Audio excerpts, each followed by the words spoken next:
Hey there folks, today I am coming to you with a comparison video of these two tactical flashlights from two of the major players in the LED flashlight space. On the right we have the 4Sevens, the Maelstrom X7. On the left, the Fenix TK15. Fenix and 4Sevens, major players in the LED space. Tactical flashlights, very popular. I imagine there's going to be a lot of interest in this video as a result. So let's dive into this video. Let me say up front that the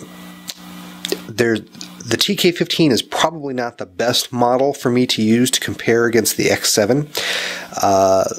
The Fenix has just released a new model, a follow-up to the TK15 called the TK21. And like the Maelstrom X7, the TK21 uses an XML LED emitter. So it has an output that's very similar. On the high end, the 4Sevens model produces 480 lumens. On the high end, on the TK21, it produces pretty close, I think 468 lumens. On paper, the 4Sevens model does have a higher output. In practical usage, I don't think you're going to be able to visually see that difference because it's fairly minute at that level. Where they differ is on the low end, because the 4Sevens Maelstrom X7 has a moonlight mode. It's a 0.3 lumen output. That's less than 1 lumen. Both the TK15 and the TK21, the TK15 you see here, the TK15 and the TK21 have a 5 lumen low mode. That's more than 5 times as bright as the moonlight mode on the X7. So that's probably a key important difference there. But again, 4Sevens, Fenix, both major players. This Maelstrom X7 was just released by 4Sevens. It was announced at SHOT Show 2011, and I've got reviews of both, standalone reviews. I'll put some links up so that you can see them right here. If you want to read the standalone reviews for each of these models. But again, let me just go ahead and jump in. The Fenix TK15 and the TK21, again, very similar models. If I had a TK21, again, it's probably a better direct comparison because they use the same emitter. But the form factor is very similar. The TK21 and the TK15 look very similar. The TK21 has a little bit bigger head because the XML emitter is bigger, but it uses the same user interface, and that's a key difference between these. With the TK15, you've got the push button interface. Okay, there's the low mode on this,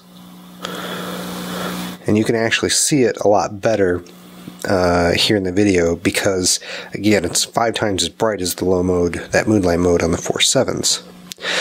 But and I gotta say, I love a push button user interface.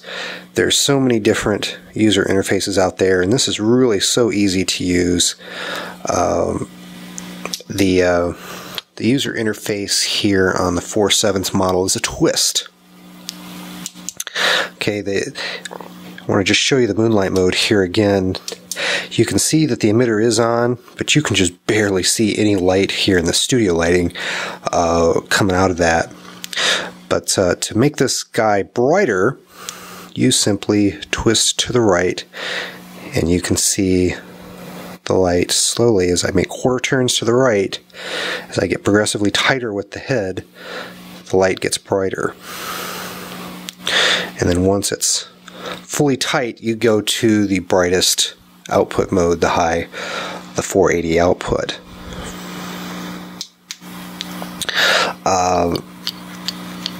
And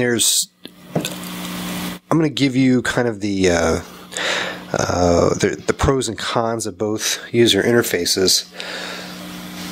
Me personally, I like this push button interface just a little bit better. It's just easier to use. It's more precise. Sometimes when I'm twisting, I've never used a twist UI that wasn't completely precise. I wish this clicked so I could tell, you know, I'm going to twist back left. It would be nice that if it went like click and I knew exactly where that next level was. I have to kind of hunt for it. See, it's gone down there, but there's no feeling. You just have to visually know that the brightness is going down. I wish there was some tactile feedback, but there isn't in terms of where you are. Okay, so I'm in the mood light mode again, but with this I can use it a lot quicker. You know, just boom, boom, boom, boom, and I go from mode to mode. With this, with the Maelstrom X7, I've got to hunt a little bit to find the mode that I want. Not a big deal. The advantage to the twist user face, it's considered a better tactical option than a push button. If you're wearing gloves, as many law enforcement or military might be, if they're actually in an operation using a tactical flashlight, wearing gloves with this little push button could prove to be a little challenging. That's kind of theoretical. Some people have said online they have no problems with it. Others have said they don't like it. Again, it's going to be a matter of personal opinion. But the point is, with the X7, whether you're wearing gloves or not, just grab that head, twist out all the way to the right to the head tightens. You know that you are in the highest output mode, which from a tactical situation, again, if you're wanting to use that for self-defense, blind an attacker, it's incredibly important to be able to pick up that flashlight and know exactly what mode you're in. When I pick up the TK15, unless I just happen to know what mode it was in when I turned it off, I don't know what's going to happen when I turn this on. It could be in any of the modes, because there's really no indication as to what the mode currently is unless that the flashlight is on. So that's a key difference, and you've really got to think about how you would use it, or potentially use it, what kind of situation you'd be in, to know whether that's a truly limiting factor or a negative for you or not. It may not be a big deal. I like both user interfaces, but I'm going to give a slight edge to the TK15, and again, that user interface is the same on the TK21. So slight edge to Fenix in that regard from my personal preference. I'm not saying that one is objectively better than the other. I'm saying that for my purposes, I tend to prefer a push-button UI.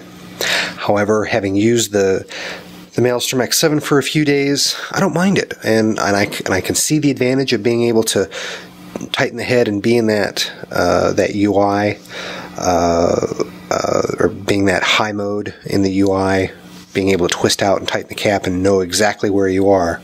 That's handy. If there was some kind of tactile feedback to those twists of the head, some kind of click, I'd also be able to find the low mode without turning it on, because I could twist it out. Okay, there's high, and then I could go back 3 clicks and know that I was in the low mode. So that would be helpful too.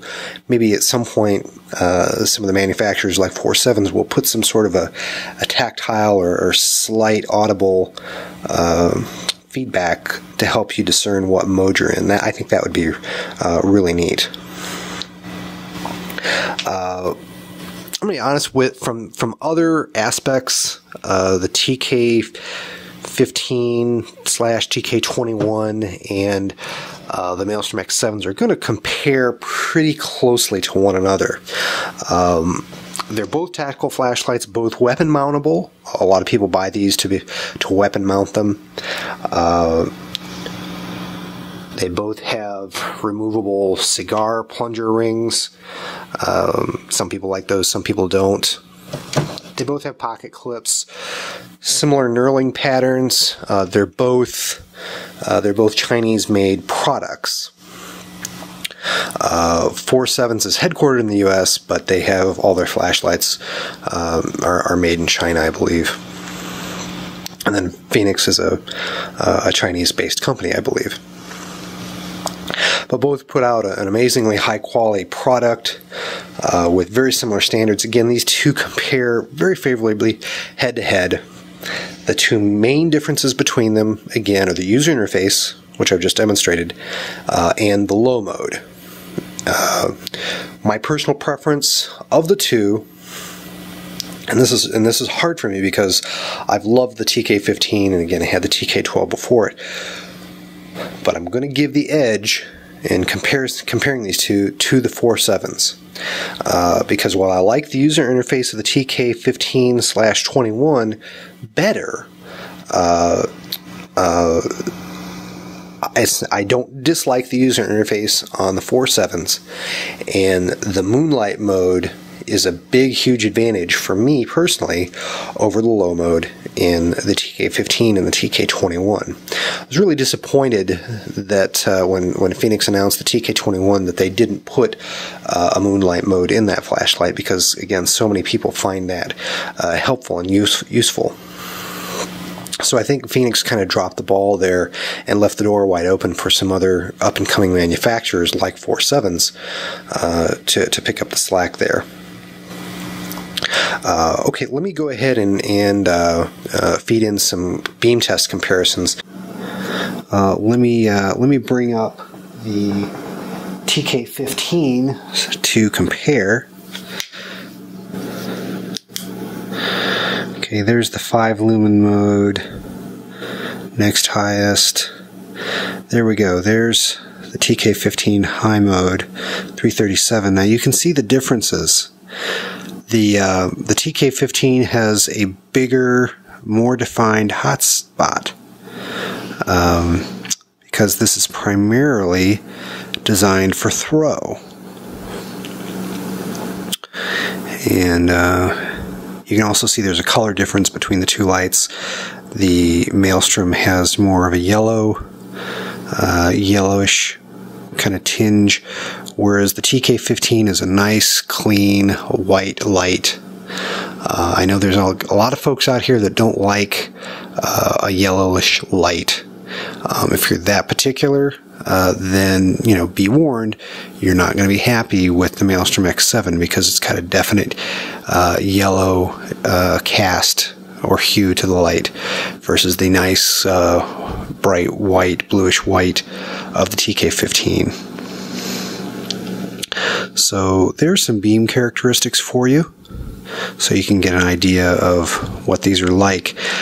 Now in this beam test, you might think that the TK15 is brighter because it's got that larger, more precise hotspot. But believe me, the X7 fills a room, thanks to its spill qualities, much more effectively than the TK15.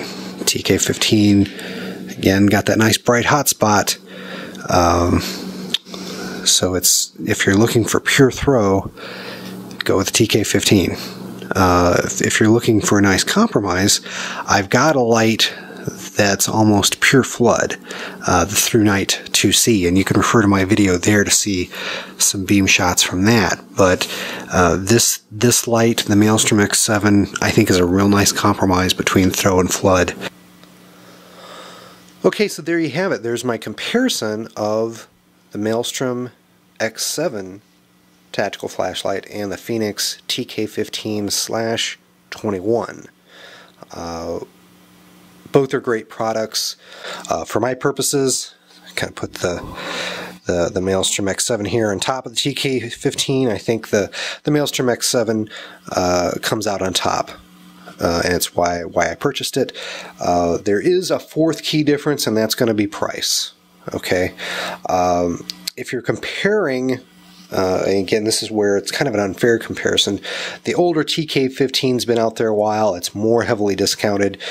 You can pick up a TK15 for about $60 right now as I record this video. The TK21 is more expensive, but I imagine it will be more heavily discounted than you will see the Maelstrom X7 from 4Sevens. I paid $109 delivered for my Maelstrom X7. That's the most I've ever paid for a flashlight. It's kind of ridiculous. But I thought $60 for a flashlight. I think I paid $70 when I bought the TK15. I thought that was pretty ridiculous. There is going to be some price difference though, so just be conscious of that. I'm going to guess you can still pick up a TK21 for I'm going to guess about $20 less, maybe 25, than you can a Maelstrom X7. So that's going to be an important difference for folks. In terms, again, look at my individual reviews on both. The package of what's included with both is a little different. I'm seeing more online vendors include a couple of batteries with the TK15 and the TK21, and especially if you look on eBay. But it's not a guaranteed. Make sure you determine will the vendor you purchase it from send you batteries. The nice thing about the Maelstrom X7 and about 4Sevens Attitude in particular, they always include batteries. I shouldn't say always, I'll say almost always, with their flashlights straight from the manufacturer, so that's nice. 4Sevens also includes a few other nicer accessory items with the X7 that are not included with a TK15 or a TK21, like the spacer ring, like the removable bezel on the front. Again, those are things I talk about in the individual reviews of each model. So for my purposes, Maelstrom X7 on top, really like it, didn't mind spending the extra money for the package that you got and for the capabilities that it had. Your mileage may vary. You may like the TK15 a lot better. It's still a very impressive flashlight. Love to use it. My wife, I mentioned this before, but my wife kind of stole my TK15 from me because she's going to grad school right now. A lot of those classes are at night, and she takes it on campus with her, and I'm glad that she has it and uses it and it's available to her, and she really enjoys using it. That's why I had to buy another tactical flashlight. When I surveyed the market, on paper, the X7 looked to offer just a little bit more in some areas than the TK15 slash TK21, so I went that route. Didn't mind paying the extra money for the capability. So hope you enjoyed this review, this comparison review of these two great tactical flashlights. Please subscribe to the channel. We've got lots more reviews coming up, interesting stuff that I think everybody will enjoy. So please subscribe. Take care, God bless, and we will see you in the next video.